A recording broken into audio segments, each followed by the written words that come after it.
Can't start the show yet. We need our drink. Let me tell you about this bottle. It's full of bubbles called Veuve. Nailed it. What? Perfect. You said you were nervous? I'm always nervous though. They make you unnervous. I think you're nervous to open that bottle. I'm very nervous. 1, 2, 3. Oh, do you need me to do it for you? No. Oh, there we go. Ready? 1, 2, 3. No, you're terrible at this. Maybe you need me to do it. Hey! Let's start the show. So I realized I didn't hit record, and I thought we were recording, and I was going to go into a funny banter thing, and then I turned it on, and now I got lost. I saw that, and I was waiting to see what would happen. Hi, everybody. Welcome back to our podcast, which is called Rhythm and Booze, and I am Mikey. And I am Nikki. I did the thing I didn't want to do, which is be super awkward at the very beginning. God damn it. This is a podcast, and we talk. Let's just go ahead. Would you like to start over? No, I don't want to start over. This is real. This is real life. This is real life. It's okay. And here we are. Yeah. And you've had one drink of shit. I've had one sip. Well, I was like a gulp really. Yeah. What's the name of this podcast? Isn't it the name? I just said it. Did you? Rhythm and Booze. With Mikey. Hi, I'm Mikey. They know. God damn it, we did it again. I assume we'll get better. We'll get better. This is showing the progression, and also I just noticed that the desk that we have right in front of us, I put backwards. Yeah, I did notice that. I didn't notice wasn't that. going to say anything because you did all of this setup. Now it might be that we're kicking it back and forth. So, anyways, that's fine. It is Today's weird. It's fine. It's been an up and down day. So before we jump into the topic today, which we have an amazing topic, I feel. Which I know you feel one way about it. We'll get into it. Our last topic, accepting artistry. After listening to it probably twice at this point for myself, and then thinking about it for a while, I have a few extra thoughts, which was bound to happen. Okay, what are they? I think it's definitely an ongoing process, and I hope that came across, and I think that's part of the thing too. It's did that come across? Should I do it again? Let's do it again, right? And I think I have to realize that is what it is, and it's okay because I'm not done, and as long as I tell myself that, then I have the ability to try something else or in a new way, or say the same thing in a different way.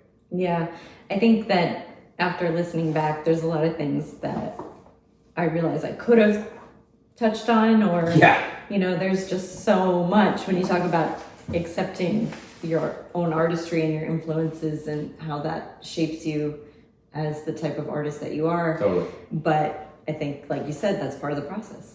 We're still figuring out what that means to us, and I think that's also important. It's that we mentioned it last time, but it's that journey that we're on. And like you just said a minute ago, you're not done. Yeah. And that journey is so much more than just delving deeper into the things that we already do, but where do we go next? I think in some way that's also what I miss about the old world. The old world? The old world, pre-2020. Because we would have these conversations, not just with each other, we have a constant conversation about almost everything we do and how it can be perceived and the artistry in it and what we're trying to say. But I think having that conversation with outside sources beyond us is also really important, and we've missed that. Just conversing with other people that feel similar or feel differently, and they want to say it out loud to one another, comrades in arms of other dancers. I'm curious to see how conversation in general is going to feel in a group of people, and everybody typically kind of talks over each other, but everybody's so used to doing things on Zoom that they're going to be this long, awkward delay after everybody finishes speaking before the next person picks up and says what they need to say. Like that. Yeah, exactly. Totally.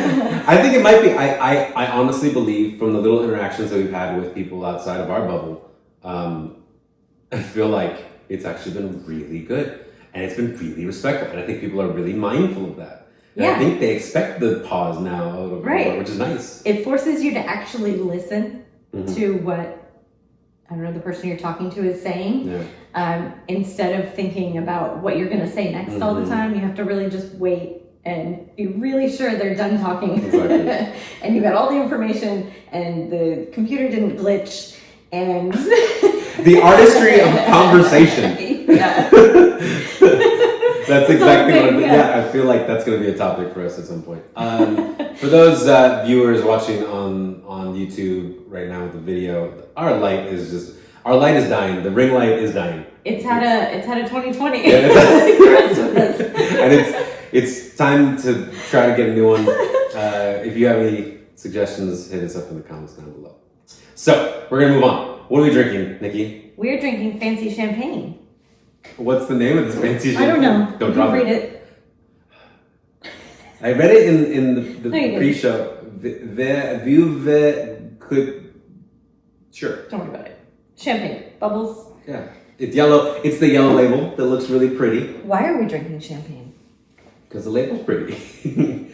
No, not the kind of champagne, but champagne in general. Tell us why we're drinking champagne today. We're drinking champagne today because Mikey thinks it's really important to talk to me about burlesque and my burlesque career and the burlesque world and all those things. And champagne is kind of a tradition at my show, Muse.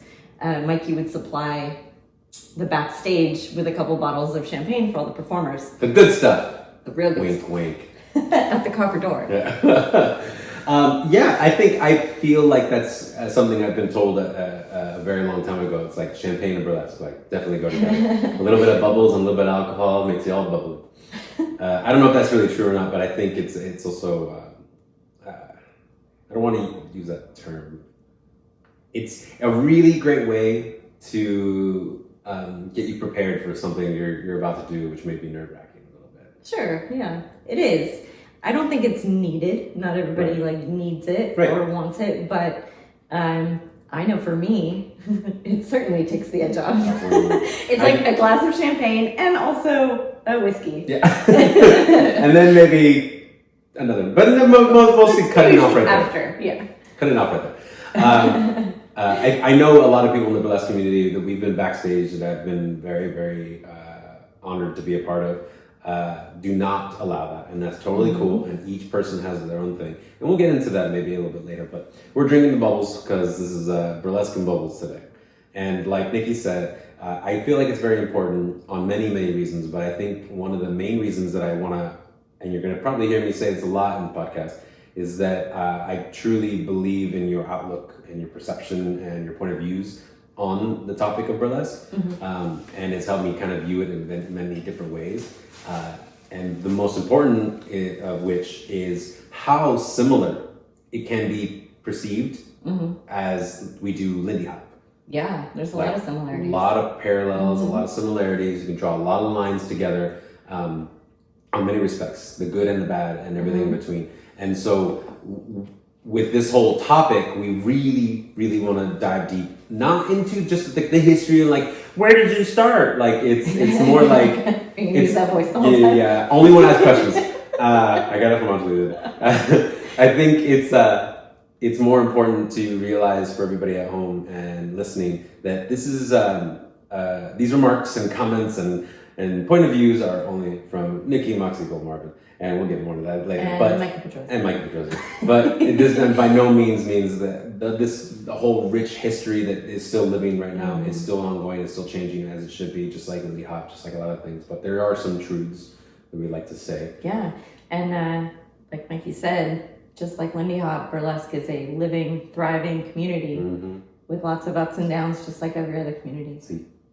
So, that being said, how did you start? No, I'm just kidding. No. Let me go to my trusty list over here. Can't see that far. When was the first time you saw, or that you remember seeing burlesque or a performance or that kind of thing? When was the first time you kind of...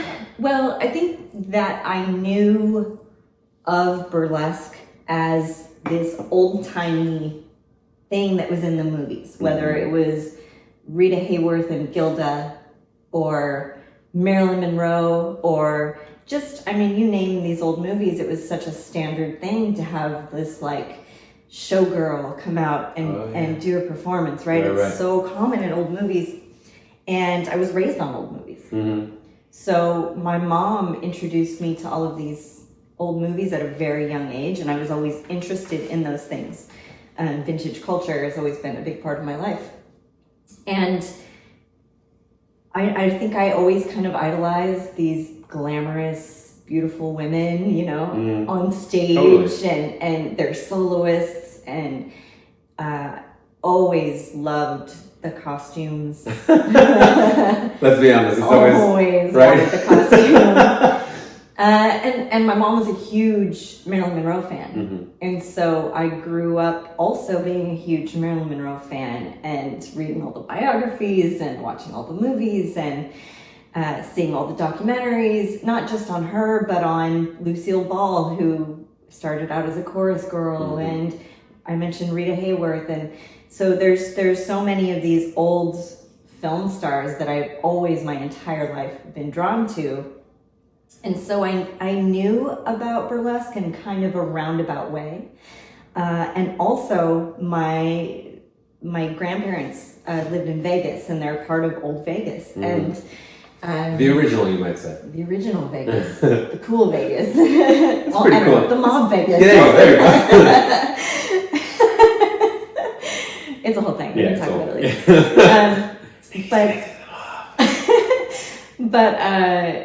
Yeah, so my mom was also a cocktail waitress growing up in Vegas. And so there was always this like glitz and glam showgirl ideal in my mind. And I remember I went to my first burlesque show on the Queen Mary in Long Beach. Oh, crazy. For my bachelorette party. Yeah.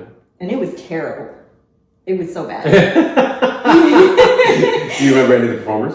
No, it was like a very small curated show where everybody was doing like quote unquote burlesque, but it wasn't burlesque how I know it. Right. It wasn't burlesque like it was in the old movies. It was a very like watered down version, but it was also like I could do that. You know, really? Like yeah, you see these performers, and I'm like, I could totally do that. And this is, you know, I was well into my swing dance career at the time, so I was already like a dancer. I was already involved in this vintage culture. I was already like figuring out who I was as a performer, and so this other thing came along, and I kind of kept it in the back of my mind for a long time. I can do that. I could do that. Yeah, I could totally do that. Anyway, that's kind of like the roundabout way of how I got, you know, interested in the scene. I kind of grew up knowing that there was this thing that I was drawn to. I think I can like imagine that same instance in a couple ways. One being like burlesque, like the name itself, I think identifies with mostly women, for what I used to think of it at least. And then having to do with taking off clothes. And also having to do with maybe something that I shouldn't know about, like as a boy, like I should know about this. Maybe I should know more. Like the internet can go on. But I think the other part of it that was also one of our first parallels is that not only was that your initiation or kind of like exposure to that pun intended, exposure to the burlesque, but is that era, the early 1900s, and what it was like to have fun, to have entertainment, such as going out dancing or going out to a show, going out to the Cotton Club, going out to this place, going out to any sort of place that has a performance, because that was like the thing to do, right? Live performances. Definitely. And I think that's the first parallel we have that is when you would see these old movies, you would point out and keep the memories of the things you liked. And I remember like being a kid and being 12, 11, 10, 13, something like that. Around those numbers. Yeah. And seeing movies and being like, that's cool. Remember Jessica Rabbit? Yeah. You know, what's that based on? Totally. Course, you know? Exactly. And I remember hearing that song, you know, Why Don't You Do Right? And being like, what? That's a cool song. And then drawing all these parallels and like all the old cartoons and like hearing that music and that being big band or orchestrated music. And I think it all kind of seeps into us as kids, like maybe second, third hand at that point. Third hand, because that was our grandparents that were living those lives. Yeah. And I feel like now we get to like experience it in our own ways, but again, and another just big things. Knowing your history, knowing where it comes from, taking it into the future, having that load and carrying it and sharing it with everybody else that you come across is very important. Yeah, I think part of that is huge. It's all about that upbringing. Like I grew up spending a lot of time in Vegas, you know, driving down the strip as a kid and seeing those billboards with beautiful, glamorous women on the billboards, you know, like that. Glitz and glam, for sure. Totally affected me as a kid. You know what though, and now that I think of it, like, it's back. Like, before the world shut down, seeing Vegas, they were picking that back up again. And I think watching on Twitter now, I think they built up a bunch of like Vegas showgirls in neon that are brand new, which looks so cool for them to embrace that old flavor. So let's flash forward. All right. You're in it. You did it. You proved it to yourself. I got out of the chorus. Yeah, you got out of the chorus. Is that what it is? That's perfect. I'm out of the back. I'm in the big leagues. Who is Moxie Gold, and why do you use her name in vain all the time? Well, I am Moxie Gold. Oh, hi. Hi. Nice to meet you. Nice to meet you. Look at that switch over.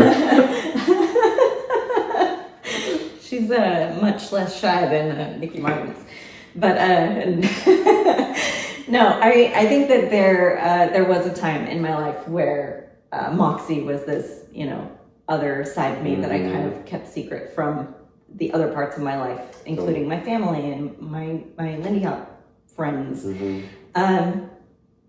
But it's me. It's all me. It's all one and the same. And the minute I stopped having that separation and starting letting everything kind of blend together, the minute that all happened, I started to really thrive as a performer and producer and really find myself in the scene.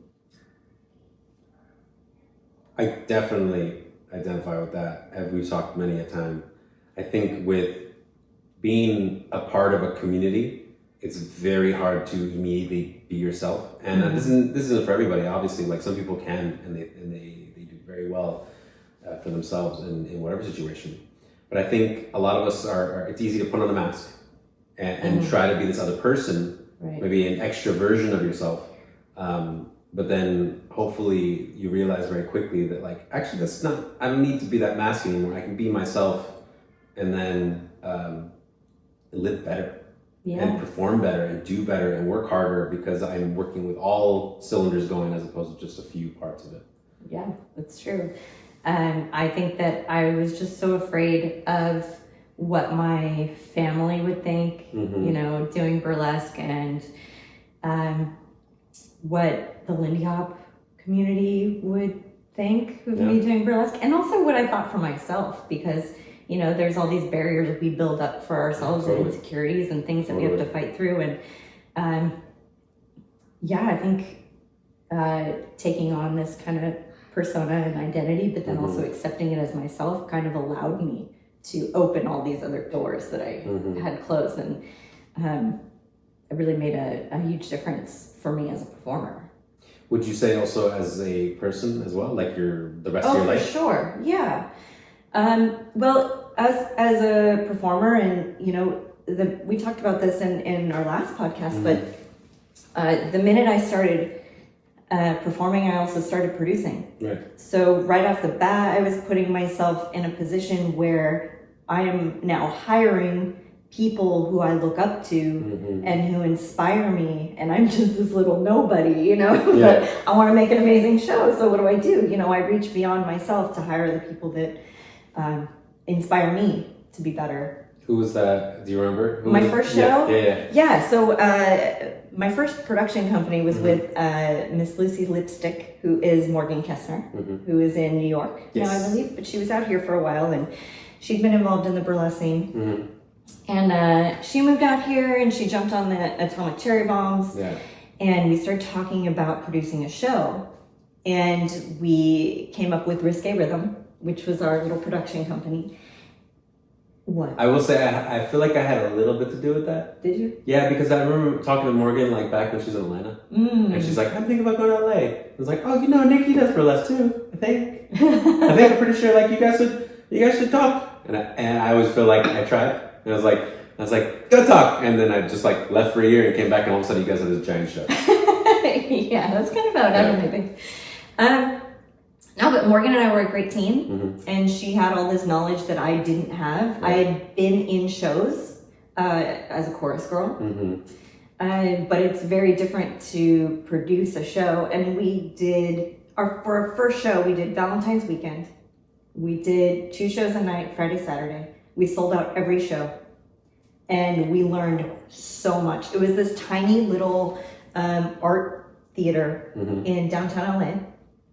And it was awesome. We had a band play for the first like half an hour, and there was a little dance floor and people could dance. And then it was this tiny little theater that only fit 50 people. Yeah. And I had hired Maximilians, Jezebel Thunder, Isa Levant, and a couple magicians from the Magic Castle came down, and Min and Minvo and Imelda did a partner routine together, and Kelsey came down to tap dance number. Like it was so just, cool. It was a little bit of a variety show. My sister sang a song, and your sister-in-law, and I did backup for a song, and it was this, we dressed as Starbucks cups, and we were so cute. If y'all don't know this, like Nikki has like 15,000 different Up at the Lives, like that has happened sequentially, and like it just keeps getting better. And this was definitely one of them. What was the name of that band? Oh, it was Holly's band, Holly Gang. Oh, I thought it was Venus Flytrap. No, my sister-in-law's band. We were in a band for a minute. Super Venus Flytrap. Super Venus Flytrap. Sorry, that was the next level. Not just was Venus Flytrap. Super Venus. Yeah. Super V. Sorry, that V just hit me. That's Super V. So that was on Valentine's.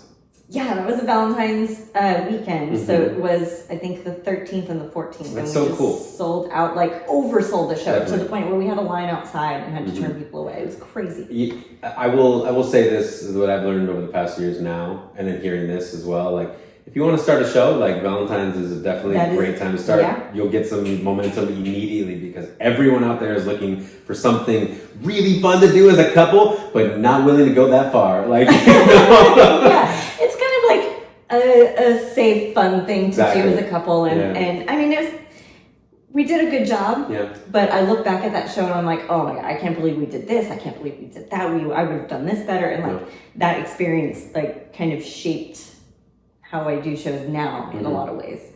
But it was an amazing experience, and kind of, you know, for myself, I had not performed a solo burlesque routine yet. And I was like, well, shit, if I'm going to do this show, like, of course I'm going to perform. You know, like. Well, I can pay myself. Yeah, or I cannot pay myself with it, which is how it really goes. I remember you told me a story about that first performance. Did I? Yeah. Yeah. Yeah. I was so nervous, but not that nervous. I had a really, really hard time choreographing it. Oh, really? Yeah. So I kind of just had my order of operations and then just improvised my way through it. I want to get into that in a little bit, especially that idea. But I know what you're getting at. Yes, I almost lost a pasty on the first performance, but I didn't. But I thought I was going to. Okay. So. I feel like that's such a thing. Like I always feel like the baby burlesquers that I've seen, I'm always like, yeah, exactly.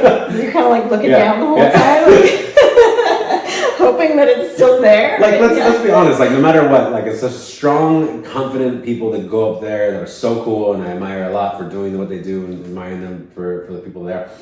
Every once in a while, you got to just check. I don't check anymore. But back then, I feel like there's other ways people check now. Yeah. The blatant you turn down. Away and you kind of catch a glance. Yeah. So where did the name Moxie Gold came from?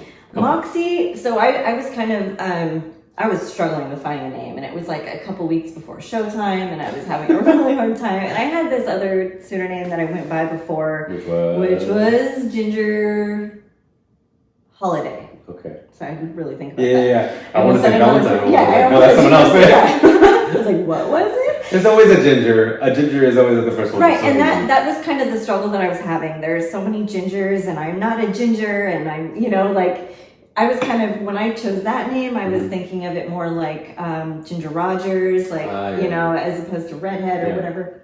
Youre, it's a soft. Youre. Youre. I got it wrong.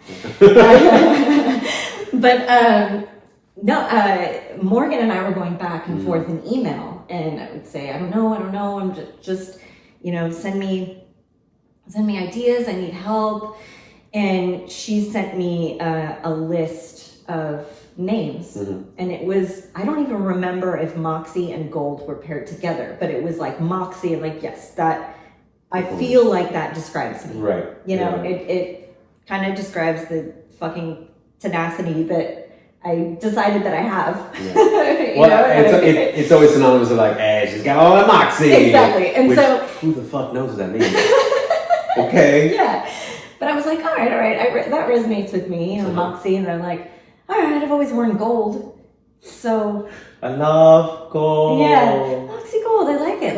And we went kind of back and forth in email, and I was like, yeah, that's it. Like, I felt like a connection to it. That's so cool. Yeah, but I felt like it had to come from that outside source, right, of course, for me to accept it, because it's so hard. Ever had to choose a stage name for yourself? Never. It was chosen for me. What would it be? Mine? Yeah. I've gone through so many, and you've heard every time I was just like, throw out a couple. Like it was what was it? The show burro. That was the first one, because instead of show pony, which is like a helper, the show pony was a show burro, because brown people be browning. And I think another one was like popping a pasty, but it would be Papa Pasty. That's a great name. That's got to be a name. Yeah, that is a name with somebody. I remember searching it up. I think it was the name of a show, actually. Oh, that's great. There's more, and I can't think of it now. Yeah. This is exactly why I don't perform. I can't do it. I can't deal with the stress. I don't remember what to do now. Do I take something off, or do I like make people laugh? I don't know. There's something so cool about hearing that story, and for me, what I gather from it is that someone who was already a part of the community made a name for themselves in their community, and then comes over, teaches you their experience, and you teach her, and like there's a symbiotic relationship. And I feel like it's kind of like that handing down the names, and that's something else. So I don't have the notes that we'll hopefully get into the academy that you built eventually, which went for a while, but was like really, really cool. Yeah. But I think it's part of it. Like it's kind of not handed your name, but definitely like it's helped.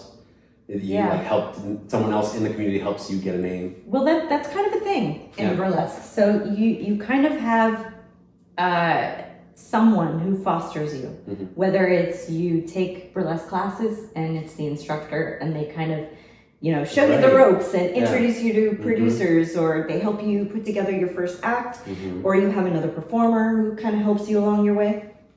But that's kind of how it goes. And that's something that I didn't really have for myself until later down the line, because I chose to produce and perform all at the same time. I was kind of on my own. Let me just figure this shit out real quick. Oh, what's this shiny thing called BHF? Yeah. Exactly. No, that was the question. I know. What's the shiny thing called BHF? BHF is the Burlesque Hall of Fame Museum. BHF. And I actually went to BHF as a fairly new performer. I think this is after we did our Valentine's show, but before I had done anything else. So maybe I performed that first weekend, and that was it. But the Burlesque Hall of Fame Museum also has a weekender. Which called is just that. Which is like a festival. Which is a festival. Right? It's just like a Lindy Hop festival where you would have classes during the day and other various events, and then competitions. So this first time going to BHF, which I just kind of ended up at on a whim. I saw that it was happening like 2 weeks before it happened. So I was able to get tickets. It's in Vegas, of course it's in Vegas. Yeah. So I was like, Shaysha, we got to go to this thing. And I got tickets for all 4 nights. Jumping right in. Diving in like And so the Thursday night is movers, shakers, and innovators.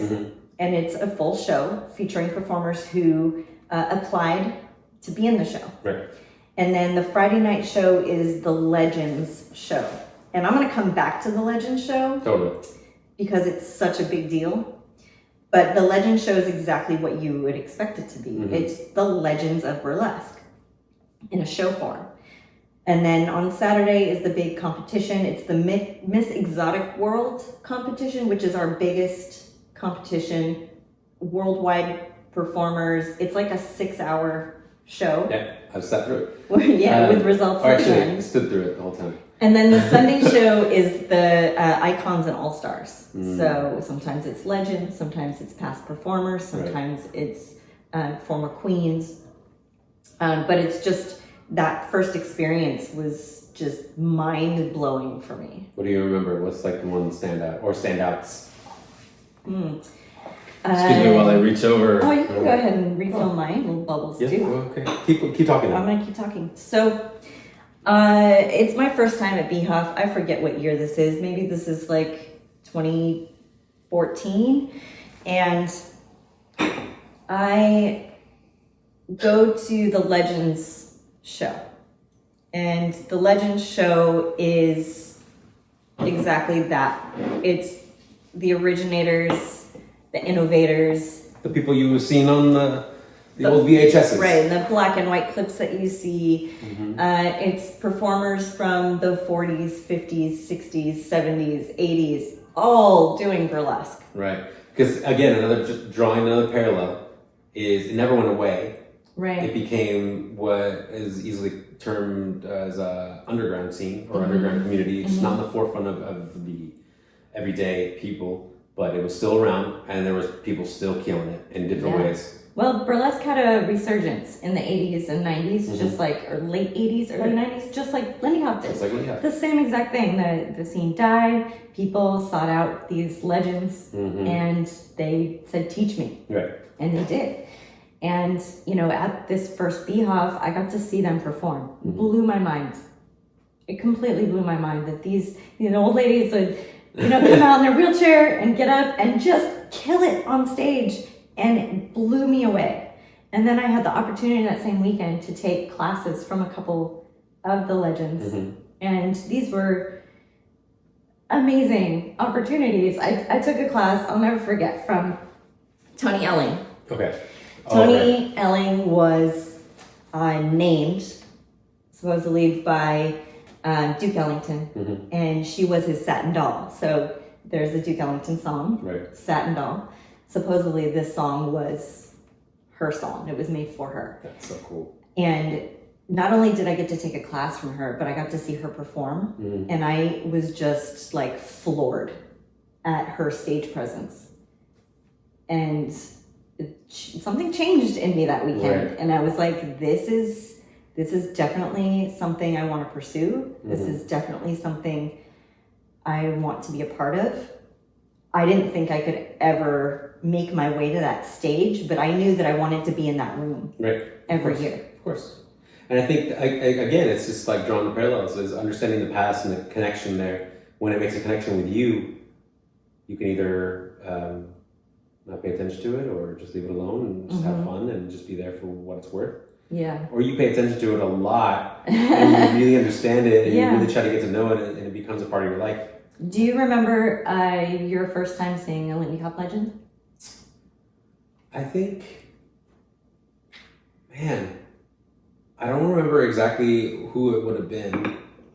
Let's see. Somebody in LA, probably. Yeah, it was somebody in LA for sure. And I think it was probably like at Bob McGee's. And it was like watching all like Hal and Marge, Marge DJing and Hal just out on the side of the floor where it's like his booth, and watching all the people like dance around. I don't even think I danced that first time. I think I was just watching everybody and just getting used to that idea that like these people are the people I was watching on these videos at home just a minute ago. Yeah. And like trying to break it down and like having them talk to me eventually. It didn't all happen at once like that. It was like definitely a long period of time.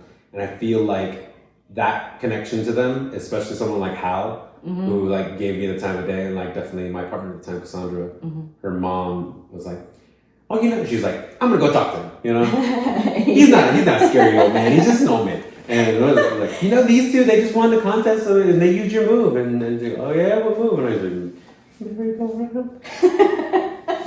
Let me see it. Okay. And then that whole idea, like, and then connecting that way, and I'll never forget the idea. I can see it in my mind's eye. I can definitely pinpoint that moment where I was like, holy crap. But I think the same thing as we said with anything you kind of fall in love with or become connected to, literally, like almost like your soul is connected to this past, connected to this tradition, connected to this community of things that happen and people that live in it and will continue to live in it. And I think you have the choice at that moment to pay attention to it or not. And in this case right here, like reach out, grab you, and like you're like, well, here I go. Yeah. Here's one strap, here's the next strap, I'm in. Yeah, it's really funny because the Burlesque Hall of Fame and the Weekender has become like so special to me, you know, since that one event. But what's actually really interesting is that I grew up in Victorville, and about 20 minutes outside of Victorville, it's the desert. You know, I mean, you can Google it. Maybe it might not be on there. But about 20 minutes north of Victorville is a little town called Hellendale. Right. Hellendale is where my high school boyfriend lived.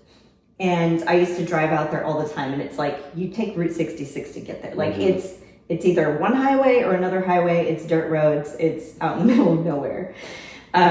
Me and my little Oldsmobile. Yeah. I mean, my giant Oldsmobile. Yacht. But, yeah, pretty much. My desert yacht.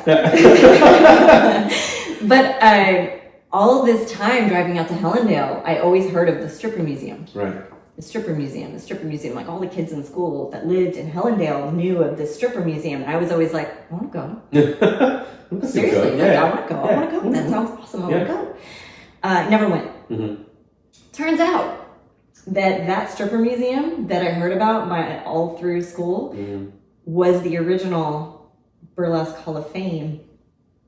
It was on a goat farm. Right. In the middle of Hellendale. And you can't fucking make this shit up. You cannot fucking make it up. The up. whole story of that, where the BHF and where the Burlesque Hall of Fame and Miss Exotic World began, is a thing of a movie.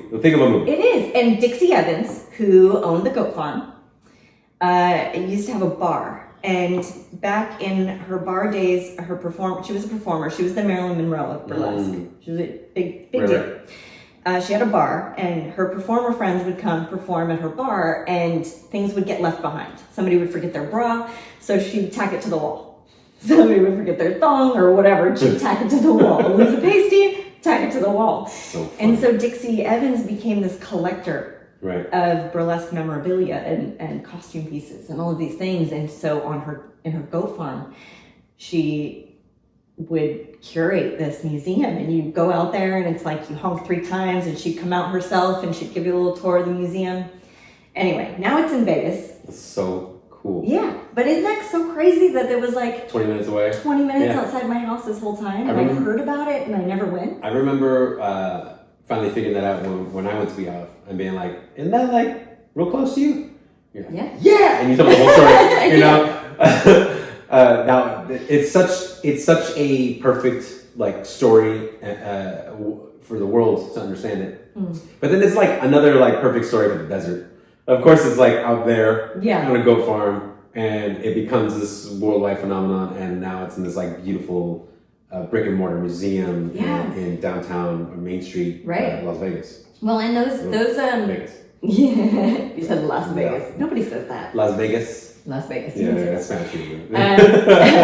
What's funny is that goat farm is where Miss Exotic World started. Right. So those competitions would be out there in the hot sun, and I wish so badly that I had known that all of this was happening. Because you would have been able to see it. Because I was a teenager, and I could have been there, and I would have. If this had been presented to me earlier, there's no way I would not have done it. Right. It wouldn't have taken me so long. Exactly. For sure. And I think in general, like even having that story, it being so close, is part of the magic of it. Yeah, totally. I think my experience at BHF is exactly that same feeling that I would have going to like somewhere like Camp Hollywood, where there was a bunch of these dancers, all that I admired through videos and watching them and hearing about their stories from other dancers.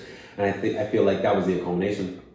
And it was through the history, through the living history that I got to see. And I feel the stories you told me of BHF, I understood that a little bit. Very, very, very surface level. Yeah. Obviously, you can't understand something until you're seeped in it. And then 2019, when I go visit BHF in Vegas, and it's my first night there, and it's the Legends night.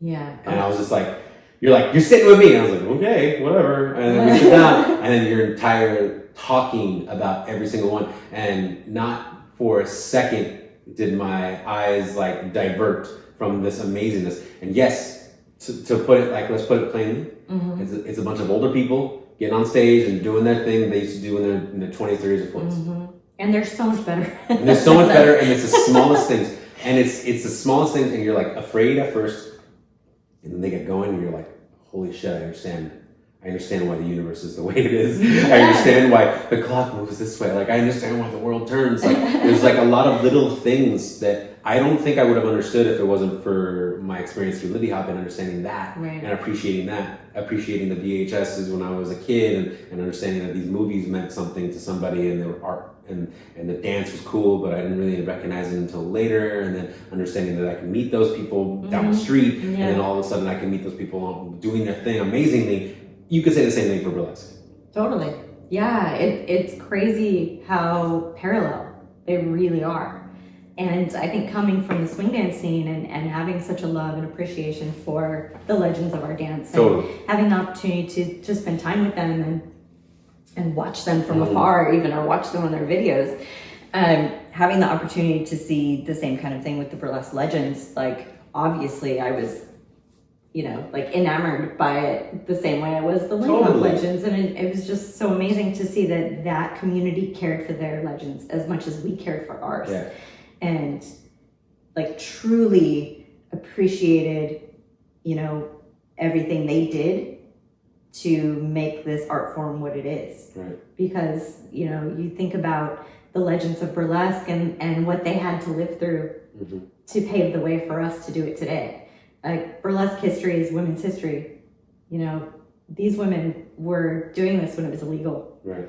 And it was a job, not just an art. It was an art, but it's also a living.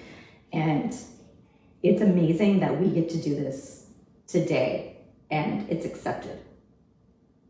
Yeah. And what that means for them creating that opportunity for us. It's kind of this, we discussed it the other night as well. Like it's definitely a women empowerment movement plus a work, plus a job, plus a living, like you said.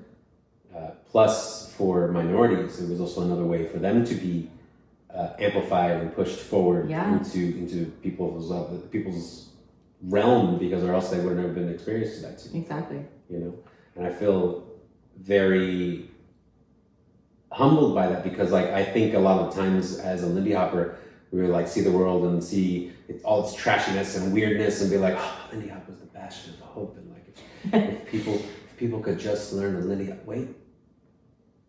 Dawn really like put it out there, and like, just teach people to dance. Yeah. And they'll do it. And like I as much as it's performance art and it is a different animal, burlesque is still like this dance, and like it could be appreciated in many ways. And that's not to speak for all of it, like just the same as Lindy Hop. I can't say every Lindy Hopper out there is like true, like you must believe in them. Like it's like good job, finger painters, good job. Like there's definitely that same feeling in every just like in every art form, every community, And knowing the history really helps you appreciate the ideas and the traditions that have not only just influenced that community, whichever you want to think of, burlesque, Lindy Hop, anything else, but also but also affected the rest of the world. Yeah. I mean, there's so many stories out there about what happened to burlesque dancers in the heyday and how much shit they got into. I mean, we don't have to go into it, but like you could just search this shit up. Like it's very like there's YouTube clips of people talking about it. Oh, definitely. One of the most amazing things about BHF is on Sunday they have the Legends talk, and all the legends get up there, and it's this panel, and they're lined up from their decades. It's huge. It's so amazing, and it's awesome. They talk about their experiences, their history. Honest. It's real. It's super honest too. Yeah, you get the real deal from them, and they're happy to share it. and it's not all good. It's not all happy. Sometimes there's a little fighting involved, but it's like Mikey said, it's real. And so I think it's worth saying because it hasn't been said yet, but Mikey's actually made quite a name for himself. In the local burlesque scene, because I brought him in as my show stage manager. And everybody loves Mikey. The performers adore him, and they want him to perform so badly. It'll never happen. He dances around backstage, and everybody's like, when are you performing? You missed it last week. There was no show last week, and it's fine that you missed it. But so it was really important to me that, you know, Mikey was part of the scene. He had to see BHF. He had to hear the legends speak. And so he got to hear firsthand. So how did that affect you, hearing firsthand from the legends? It was like the exact same thing as like what I remember from Camp Hollywood Legend Talks. You know? And I feel like calling them legends in the first place is also a sign of respect to a person that maybe have never felt that before. And if you feel inclined and to call them that is the way to respect them, is to call someone Mr. or Sir or Doctor or Mrs. or Miss or Doctor, like anything like that is to respect their place from one person to another. And I feel like that in itself was an amazing thing for me to realize, is that these are legends, not just for what they did on stage, but like, you know, the life they lived and how it paved the way for many, many other people. And I feel like hearing them talk firsthand and hearing some of the stories that you had already told me, I was like, oh my gosh, it's a whole different flavor when you hear it from the person who lived it. Like there's either a pain, a sorrow, a happiness, a joy that you can only experience through listening to the person that experienced that. And I think one of the biggest things that affected me that whole time, but like during the Legend Talk, but also outside of the Legend Talk, was experiencing Camille 2000. Was it the girl of yesterday, today, and tomorrow? Oh yeah. Yes, nailed it. Taglines, it's a thing. Everyone has it. Taglines. Amazing. Mine are terrible. No, if yours are anybody good. wants to write me a tagline, yours are good. I could use a good tagline. Yours are good. Your high bar makes it really, really hard. But I think in general, taglines is a real thing. It's like when they announce your name or they announce your tagline and then your name. You know, like old school boxing, like the Thriller from Manila. Boom. You know, it's like it's exactly that. Yeah. So it's the girl of yesterday, today, and tomorrow. Camille 2000, and this force of nature comes out in what ends up being her last performance of her life. Comes out to the Legends night. And she was the Legend of the Year, so it was her awarded. performance. And she came out with just an amazing piece. There was not a dry eye in that room, and mine included, absolutely. And it was just emotional and heartwarming and just. And this makes sense when you figure the next thing I'm going to say is it's a giant fuck you to everybody that ever said no to her, because while facing the last days of her life, she decides to go out on stage and just like middle finger everybody, and I was like, that is the coolest shit. That is the most metal. That is the most fucking hip hop street shit ever. Oh my God, you are not man. You are not woman. You are Camille 2000. Like, oh my God, I was just like crying, but also like anger and joy all at the same time. It was punk rock for sure. Yeah, that's a perfect way to describe her. My first BHF, I was struck by Mikey just spilled. He's very passionate right now. My first BHF, Camille did a performance in the last show of the weekend, the All Stars and Icons, and she came out and she did this number with nunchucks. And she came to one side of the stage and she did this whole thing with the nunchucks, and then she went over here and she did it, and she went back and did it, and going on. And I was just like, oh my God, like this is one of the coolest, weirdest, but coolest, like, this is awesome. She's so old and she's doing that, and it's so fucking cool. Like, oh my God, like I can just hope that I'm dancing, you know, when I get older, when I reach 70. But to be out there and fucking walking around the stage in leather and nunchucks, like, come on, who gets to do that? Fucking punk rock. That's exactly she is. Oh my God. Anyway, so yeah, she's greatly missed in this scene. Totally. Yeah. It was really fun to hear the stories from Legends, but also from hearing some stories from you, hearing some stories from other performers like backstage at Muse, or by that point making friends with some of the other performers and being able to just like shoot the shit, and then watching people hit that stage for the big contest for what ends up being Miss Exotic World and the Burlesque as well. Yeah. You know, watching some of that stuff was really, really amazing because I had started to form opinions about it. And it's different. And it's different from going like, I like that, I didn't like that. It's different from like, well, I like this because of this and this, but I didn't like that. And I think I would have done that different. Like it ends up being the exact same way, the exact same feelings I had when I watched a Lindy Hop or a swing dance performance of any style.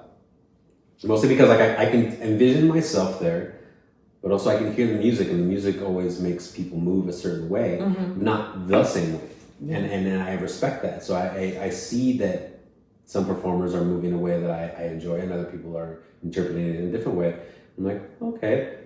And I think through that, I was able to then like see the world. It's sort of like, spoiler alert, sort of like WandaVision, when Monica goes through the portal or through the shield, and then she starts seeing the world a little bit differently.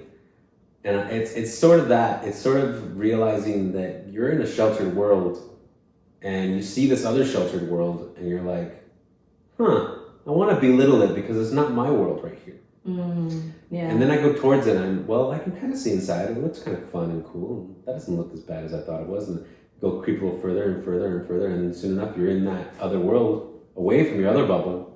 And not to say that it's completely different. It's actually ends up being like an advanced version, or more experience, and more abilities can be sought after that. And you start looking around and going, wow, everything I knew before still applies here, but now I can see different ways of how it can be used and how I can appreciate other people's usage of it. And maybe that's taking the metaphor a little too far, but like either way, like it's like the same thing I said before for the last podcast. Like a passion or an art form is like a goggles to how to see the world, and like sometimes when we're really good at it, I can offer those goggles to you or someone else to help you see the world the way I do, or see the world a little bit differently. And I think truly from experiencing the burlesque community and experience them with open arms, like they've let me into understanding things in a whole different way, not just performing, even though that's true, but life and seeing how many people live it in a different way and still can live it in a very happy and healthy way. But you know, not everybody's perfect, so that's fine. But like, at the same time, like it's great to understand new personalities and new life experiences through a different community. Do you think that those experiences in the burlesque world have changed how you see the Lindy Hop scene? Totally. Yeah. Totally. I can see it's mostly through the similarities. The similar people that, like, let's put it like in a way, like in Lindy Hop, sometimes people start advancing their place in the world, in the community, because mostly maybe out of necessity, because no one else around is doing it. So they start a class or they start a night, and cool, and they figure it out as they go and whatever. And I think there's a similar sensation or a feeling in the community of burlesque. But I think it's also very similar. Like, people just want to perform, people want to be seen, people want to be heard in a way. And I feel like that the way it is now, it helps that. There's like so much opportunity, I feel like, and now with like YouTube, and now this new world that we live in, where, the Zoom world, where people can start podcasts out of their living room, and stuff like that. I feel like it's the similarities like that. Like we find new ways to entice ourselves and push ourselves to do new things. So me experiencing something else from another community helps me bring it back. I've always felt that. Like, as much as I love the hip hop culture and the hip hop life and the dance itself and the music, I've never been a part of that community. I've always been a visitor, and then bringing it back to more what I feel is my life and my community, which is Lindy Hop and dance. And I feel like I've tried my best to melded this past art form, bringing it in today, and also doing it the way I would like to be doing it. So yeah, for sure, I've seen things from like burlesque performers where I'm like, wow, that's amazing. I want to try something like that. Yeah. Yeah, I think it's a different world for sure, and it's something that I definitely encourage. You know, people that maybe have a misconception or have never actually experienced burlesque firsthand, or are a little bit closed-minded to the idea, to go to a couple shows or Zoom shows. Right. Yeah, why not? They're everywhere right now. Super safe. You can turn off your camera. No one knows you're there. Nobody knows you're there. And just kind of get a feel for what's happening. And there is something to be said for the inclusivity. Yeah, absolutely. In the burlesque world, and you know, there's a saying that all bodies are burlesque bodies. It's not this idea that you have to be the Vegas showgirl body type to perform burlesque. You don't have to be a specific gender, or you know, you don't have to look any particular way. And I think that allows for a certain type of freedom that is lacking in a lot of communities, and it's just so open. And I can't speak for everyone in the scene, but I think overall, the burlesque scene is a very open and welcoming scene that allows for so much freedom. I think that, you know, in the Lindy Hop scene, a lot of things are put into a box. Totally. And we need to be elitist, and sometimes it's our own box, but sometimes to be an elitist, you have to stay within this box, and, you know, you have to conform to certain things. Yeah. But in the burlesque world, for the most part, it's completely wide open. Yeah. And you can be completely free to be yourself and put yourself out there however you want to be, and it can change, you know, from time to time, and you don't have to really think about what, you know, I mean, people do care what people think about them, what other artists think about them, what the audience thinks about them, but really, it's about yourself and what you're choosing to put out there, how you're curating your persona. You know, that's the thing too, the perception of it from an outside source. Now you can just say the like Lindy Hop, but even though then it is that as well, because that's the community we're closest to and that's the people we interact with. I think what ends up happening is that people see it as oh well, you know, they're just stripping, and you know, I'm not going to help that along. But then when you think about it, it's like there's a lot of people out there that's stripping for a real long time, and maybe it starts with burlesque, maybe it starts differently, who knows? And honestly, it's a work, it's a job, and people mean it really well, and it's helped kids live their lives. Yeah. As in like parents feeding their kids, or just helping people accelerate their life and get to another place. Hopefully a betterment like in life, as we all hope, you know, right, going up the ladder or moving through the branches of a tree. But like, I think the perception can be seen that like, well, you know, it's sexual and we shouldn't necessarily, and I'm not talking about anybody in particular, I'm talking about just a general public. And from what I've seen is that, yeah, I can perceive it that way, or I can see it from my vantage point, which is like happens to be a lot of times we're just really, really lucky from the wings of like Muse's stage, where I get to see amazingly powerful people get on that stage and control a crowd in the best way possible, in the most oh my God, I can't believe I lost the word. In the most consensual way. Yeah. As in a person comes in, pays for an experience, they're gonna hoot and holler for people to take off their clothes, they're really pretty and ornate clothes, and then, but the trade-off is that they can hoot and holler, but as soon as I come up to you, I have all the power as a performer. And I've seen it so many times. Woohoo! Yeah! And then you walk up to me and I'm like, what are you trying to do? And I'm like, you have a hand out, and you're like, what do I do with that hand? And take this glove now, yeah. But now, I don't know how to move. And it's seen it so many times that every performer that I've seen, and this is speaking only for me, worth their while, has been able to really control a crowd in such an amazing way. And it was really, sorry, I'm going in a huge roundabout way, I'm so sorry. But it was really amazing to see you begin in the burlesque community and see you go from one point, and then like we having a long period of time, like let's say 3 or 4 years, where we were just like on the outskirts with each other. We call it the schism. We'll talk about that another time. During the schism, and then coming back to Muse and being your stage manager and watch you perform again, I was like, holy shit, you're really good, you know? I was like, you did the thing, you did the thing really good when you did the thing, and then the thing, and the guy was like, yeah, and you were like, and I'm like, cool, you did that thing, like, that was really good. And I remember you were like, really? Thanks! Exactly that. I think that that's one of the most magical things about burlesque, is that the most vulnerable person in the room, the performer on stage in nothing, next to nothing, is the most powerful. Totally. And it's a, it's a magical thing, and it's addicting. And that type of empowerment is something that I wish I had for more of my life. It's something that I've been able to take from burlesque, and as a teacher, teaching burlesque, I feel that I've been able to impart, give to other people. And it's magical. It really is. It really is. I think I've always considered myself a very, very shy person.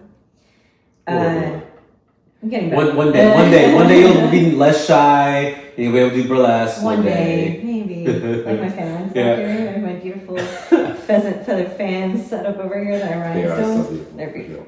Anyway, no, it's burlesque has made me find myself in so many ways, where it came into my life at a time where I felt kind of like I was moving on from the Lindy Hop scene, and I dove into burlesque, and it changed my life. There's no better way to say it. It did. It changed my life. It made me a stronger, more empowered person. And it's very, very aware. Like, I remember us having a conversation, and I jokingly say I had some sort of way in that, but really I just heard you speak, and I said, it sounds like you're saying this, so go for it.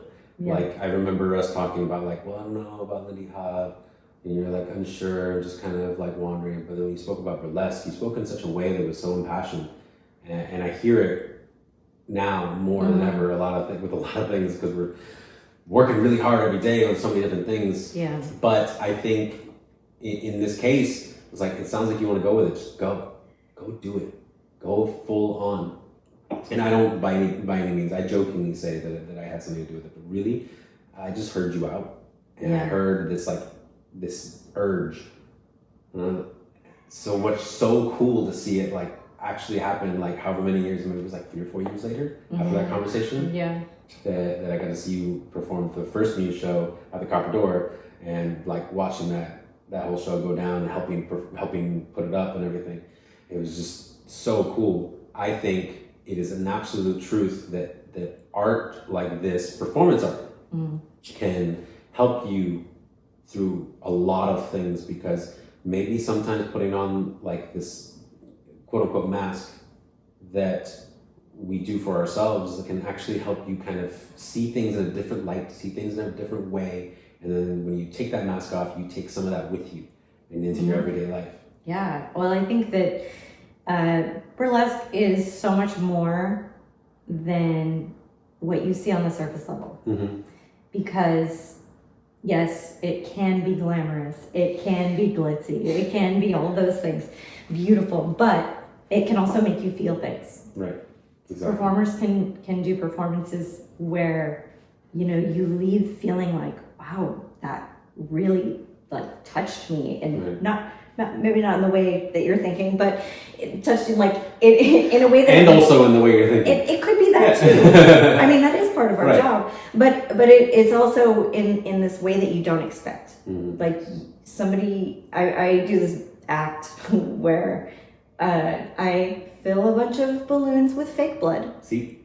And I pop the balloons, and as you can imagine, throughout the performance, the splatter, and it's the whole thing. But I remember somebody after was like, wow, that deeply affected me. Mm-hmm. And I recently got to do that number for a Halloween show that was shown on a big drive-in movie. And I think watching it on the big screen, even though I knew what it felt like to do it and I knew what I was going for as a performer, I felt kind of what the audience felt watching it. Mm-hmm. And it affected me. It's about me, but it affected me in that way too. And I think there's a lot of times in performing burlesque where you do want to make the audience feel all kinds of things. Totally. And it can go a lot of different directions. And that's something that, you know, in as a swing dancer, you don't get to do that often. Right. And as a soloist on a stage where it's just you and the spotlight, it's amazing to like put your soul out there in a way that is so unique. You touched on it before, and I want to kind of go back to it. I definitely want to touch on at least two more things, and this is being one of them. Teaching burlesque. Uh-huh. And teaching burlesque for, like we said before, you had your Muse Academy at Atomic, which was amazing. You had like a graduation where they performed at Muse, and some of them stripped and some of them didn't. But being on that performance stage, like, it was so cool, and I remember helping them with music and stuff like that. Is that something you want to pursue in the future? Like the Muse Academy type thing? It is. It is something I would like to pursue in the future. There's something really amazing about helping people on this journey because, you know, when you kind of find your way yourself is one thing, but when you're fostered into a scene, it's a very different experience. Right. And there's so many unknowns for getting into the burlesque scene. How do I get in? How do I get into shows, or where do I learn the moves, or whatever it is? And when you have somebody that can help speed that process along, you know, that's more people getting on stage. Even in the smallest little bit of advice, like sometimes it's just like a simple thing for you. It's like, well, first you put on your heels and then you step on the stage. Like, I'm not saying it's that easy. Yeah. I'm just saying as a metaphor, like, because I feel like in Lindy Hop too, a lot of us people that have been here for a while, like ourselves, like we want to give over our information. Right. So someone else can like take our place, because we're not going to be here forever, and so it's up to us to pass everything on. So it's up to everybody out there that's been in this game long enough to impart any sort of wisdom to everybody. Like, go for it. Like, and I feel like with Muse Academy, you were definitely starting to get there, and it's really cool. Along those same lines, something that I am very, very happy with every time it happens is that we'll go to a dance event. And we'll be teaching, and they're like, you're gonna get this many hours. And it's like, Mikey, you're gonna get one less hour. I was like, huh? Okay, whatever. Steal money out of my baby's mouth. But what ends up happening is you end up teaching a burlesque class for Lindy Hoppers, like swing dancers in general, and I've seen so many good things come out of that. Oh yeah. I love so much teaching burlesque classes for Lindy Hoppers. There's this thing that happens when we're partner dancers, and this is the thing I've experienced a lot in my Lindy Hop career. You're so comfortable when you have a partner. But then when you are in a situation where you have to dance solo, it's a very different thing. Now, put yourself in a situation where not only are you dancing solo, but you're gonna dance sexy. You're gonna go out there and do it to non-Lindy Hop. Yeah. Everybody's like, oh, like it's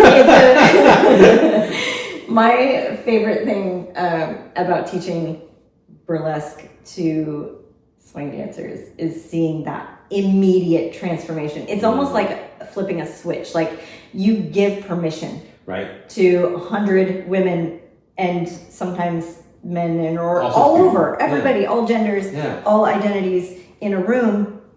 You say go, and they're like, okay, let's do this, and they like go wholeheartedly. And that's something that I love about swing dancers, is they're like so down, you know, to try things. Absolutely. And I've seen people go into your class like white as a ghost, blank face, big eyes, holy shit, and then I'll come back an hour later and I'm like coming to bring you a coffee, or like coming to like be like, hey, like, how'd it go? And I see people of all sorts of identities coming up to you and like surrounding you, asking you tons of questions. Everybody's flushed. Everybody's super happy. Energy is super high. Yeah. Like there is a feeling in that room that is just like, oh my God. Can you attribute to one certain thing that you feel that you impart in them, or is it many things, or I think it's like I mentioned. I think it's that permission. Yeah. You know, that like it's okay. Like let loose. Yeah. Go for it. And I think it helps that I give them very specific parameters. Like here's a bump, here's a grind, here's a shimmy, here's a strut, right. like here's a pose. Like there's all of these elements that are really important. And as soon as they have those elements, the first thing I always teach is how to improvise. And like here's the pieces. We dance typically to music. You know, we start out with music that is written specifically for burlesque. Which is like big band music. It's big band music, but specifically, I'm blanking on the name right now. I'm blanking, but... we'll post it up. Yeah, we can post the link. But we dance to music that's specifically written for burlesque. So you hear where the bumps go. Yeah. You hear where the grinds go. Yeah. You hear where the shimmies are. You know, you want to move in a certain way that fits the music. Right. And as soon as people know what those things are, you just let them loose. And then you switch it up and you put on Led Zeppelin. Yeah. And then you switch it up and you put on The Weeknd. Yeah. And then all of a sudden everybody's like grinding on the floor and dropping into the splits and doing backflip. And you're like, what just happened to my room? I did one class at Lindy Focus and I taught a little routine, and it was after all this improvising. And I told people like, oh, if you have a sweater or whatever, you can like take it off during the routine. And we did like the little 8-count intro and turned around and this guy was in his underwear. I'm like, how? How did you get there so fast? But it's just like this openness and freedom that I love that people seem to find in this class. Yeah. And I don't necessarily attribute it to me and my teaching. I attribute it to this, like, I gave them the tools. Right. They saw the possibility and they took it and ran. Well, that's teaching in a nutshell. Yeah, but at the same time, they felt themselves empowered enough to go for it. Right. It's still their choice whether to jump into a thing that's calling for them, and then but you're there to like greet them and give them like the gift basket of like, here's some things that make you smell good, some roses, some champagne, and a thumb. Like, go for it. Like, have fun. Yeah, it's all you need. And I think what I see you do as well is the same thing that we do in a lot of our dance classes, whatever it may be at that point, is that we want to show the empowerment and show the community of empowerment. So like, it's not just being up there and doing your thing with just a couple tools. It's also being on the opposite end of that. So like, we go back to that original kind of feel, that sort of that role play where like consensual thing where I come in and I'm paying for a show. I'm gonna hoot and holler, but as soon as you come up to me, oh no, like you're actually in charge. I'm just hooting and hollering. Like, I think the hoot and hollering is also attributed to that. It's sort of the synergy between performer and audience. Right, and that's and you teach that in class. Yeah, that's a big part of classes. Is I make people do across the floor work in lines, but when you get to the other side of the room, or if you haven't gone yet, it's your time to cheer for the people that are on the floor. And so a lot of times, you know, at a Lindy Hop event, there could be anywhere from like 20 to over 100 people in a class like this. And so you can imagine what that sounds like. Exactly. You've got people on, you know, let's say a row of 6 people are crossing the floor. You've got the rest of the room screaming and cheering and whistling and hooting and hollering and definitely heard it. I've never wanted to go in there because like I want to give them a chance. I do not give you permission to walk into my class. Right. You know, but come stand outside the door and just listen. Definitely happened before. I was awesome. like, I'm just gonna not go in there. Okay. Yeah. But it's amazing because people do leave that class really empowered and having a new sense of being, and then they come up to you like, we'll be dancing, and like a typical like, oh, they must be here for me. Like, oh, come talk to me. Like, actually, I want to talk to me. Oh, okay. I'm gonna go over here, and then they're like asking all the questions and giving you amazing praise, as absolutely you do. As much as you may think that it's not anything particular that you do, it is you setting the tone and Sure, it's making a part of it. I feel like that is a really important part of your teaching, is that you make it approachable. You make the idea of burlesque or feeling empowered or feeling sexy and having that and like really grasping into it, you make that tangible. Because I think, and this is the last thing I kind of want to go into, is the idea that Moxie Gold is your stage name. But no matter what, ahead of that and on top of everything, every hat that you have, you know, as a performer, as a Lindy hopper, as a teacher, as a boss, like you are first and foremost Nikki Marvin. Right. Like absolutely always, you know? And I feel like that comes across so well to people, more than maybe you see, and that's okay because I get to see it, and I get to see how you make this cool thing that you can do, and you can still be yourself. Because I feel like and I feel like I've seen things happen before where people like make it unattainable.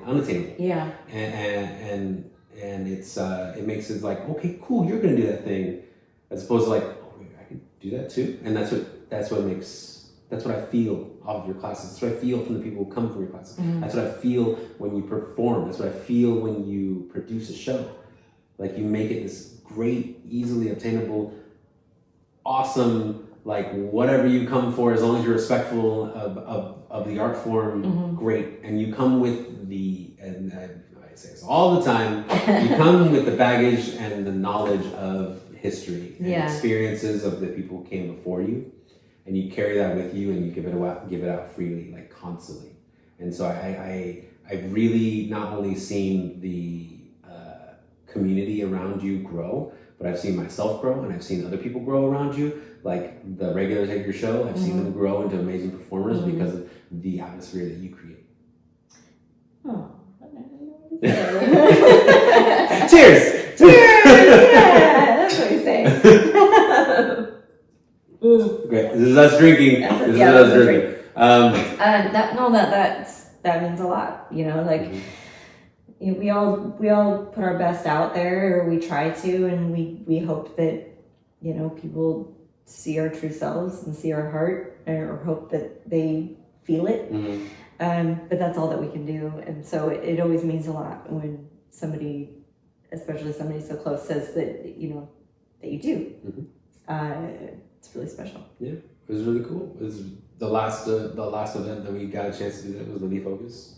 Yeah. 2019 to 2020, and that happened, and it was so cool. And did you bring fans that one or boas? No, last year I didn't bring any props. Oh, I thought you did. No, I kept it all improv. The year before I brought boas and gloves. Right.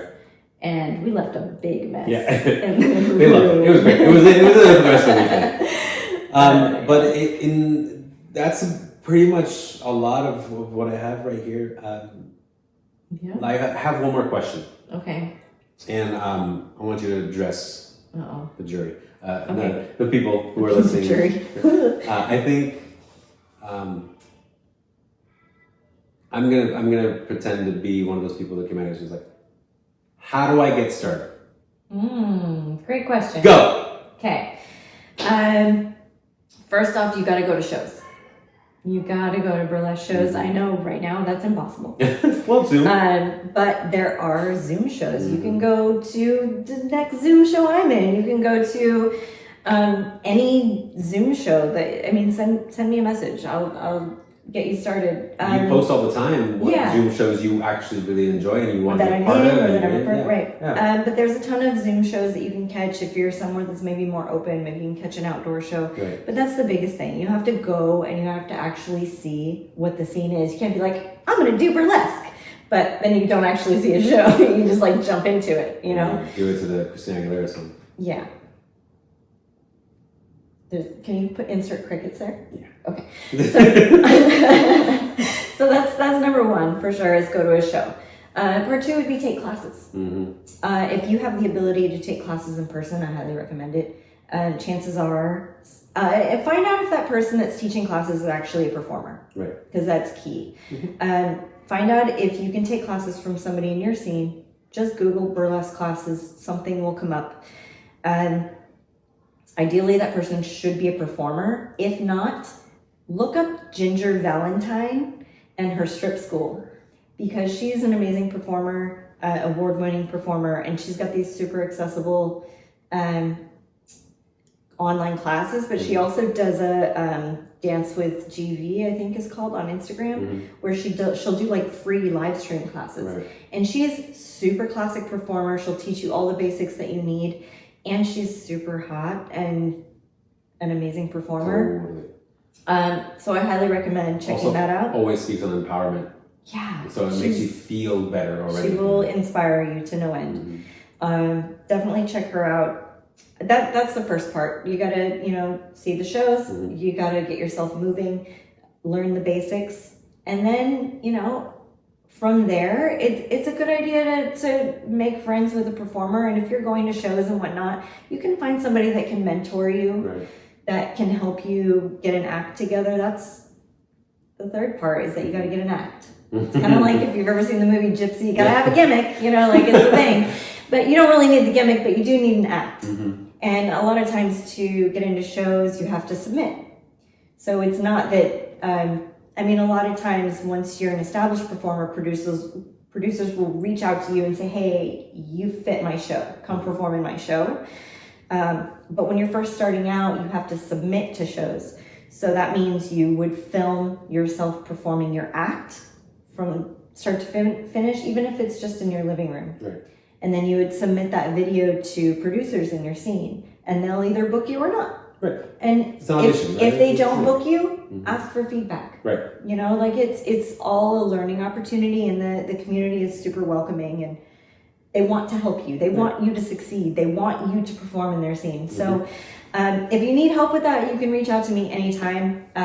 Get on YouTube, watch clips, look up BHF. We talked about that a lot. It sounds it's spelled like it sounds. BHOV. No. Say it again. BHOF. Good job. BHF. BHF. Like the huff. But with a B. Yeah. BHF. BHF. Yeah. So look up BHF on YouTube, watch all the videos. But that's basically it. Like if you have questions, message me. If you're not sure who to contact, message me. I will send you all the information. Exactly. I feel like every time you've given a class to a lot of swing dancers before, or started at Atomic with Music Academy, you end up getting a ton of messages, and we just filter it through to you. And it's just so easy, because sometimes people just don't know where to begin, even with Google.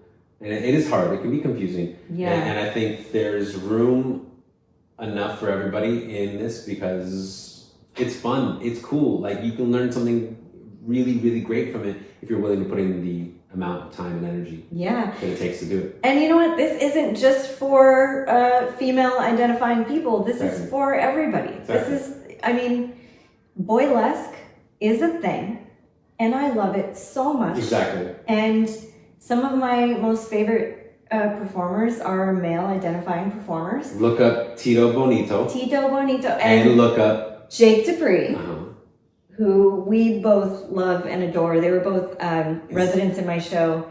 They are both wonderful human beings and both such talented performers. It is just insane to me if anybody ever looks at them and goes like, well, whatever. Like, no, it's like, well, holy shit, that was amazing. Yeah. Literally every time they both take the stage, you're just like, your mind is blown, and you want to love them and be their best friend at the same time. Exactly. So that being said, unless there's anything. No, I think that's it. There could be many things I feel like super amped and inspired, because this is a side of me that I am missing desperately. I miss the stage desperately. I miss, Zoom is great, and Zoom shows are fun, but nothing compares to making an audience member super uncomfortable by staring them down, and you just don't get that in everyday life. Unless you carry around a glove with you every time, and every time you need to assert your dominance, you're like, what do I shrink and shrivel like a person that doesn't know to drink at a club. I think I've said all I can say. I think in general, burlesque is an amazing art form, and it is come from heartache and hard times and hard work, become this thing that people can aspire to. and look up to and enjoy as an art. That being said, if you also enjoy art, we have a Patreon. Yes, we do. That we post Lindy Hop stuff, and maybe some other time, maybe a burlesque class. Maybe a burlesque class. Maybe a burlesque series. We've been talking about a lot about. We should do that. Absolutely, I agree. People can just buy in just to purchase that if they want to, and all this stuff. We'll definitely get that word out there. I know that people always just need easier access to things like that, and it just makes more sense for us to do it. Also, I can produce it. It's great. It's super easy. I'm great with an iMovie. Anyways, guys, thank you guys so much for listening to another episode of Rhythm and Booze.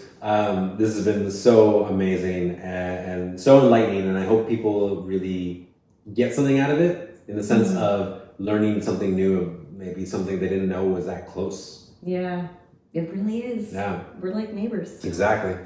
Next time we'll be talking about Viva Las Vegas, which is a rockabilly. No, I'm just kidding. I was going to say that's news to me. Yeah, let's do it. No. Another time, another day, we'll definitely have that. Maybe we can have what's the guy's name? Which guy? The main person who runs it.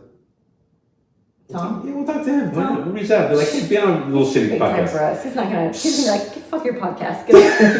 Perfect. Do it.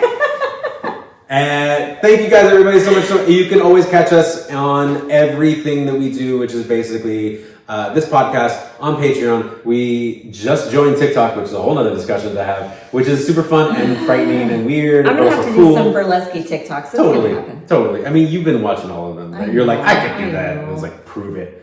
And if you enjoy our podcast, please rate and review us on everything like Apple Podcasts for sure. It helps us in the algorithm, it helps us with all that bullshit. But you can catch us on Apple Podcasts. You can catch us on Google Podcasts and Spotify, Stitcher, everything that you listen to podcasts on. I have been not good as a host today. I'm sorry. No, you're great, but I think that bubbles got you. The bubbles got you. They got me. You close the show. All right, everybody. Thank you so much. Bye. Bye.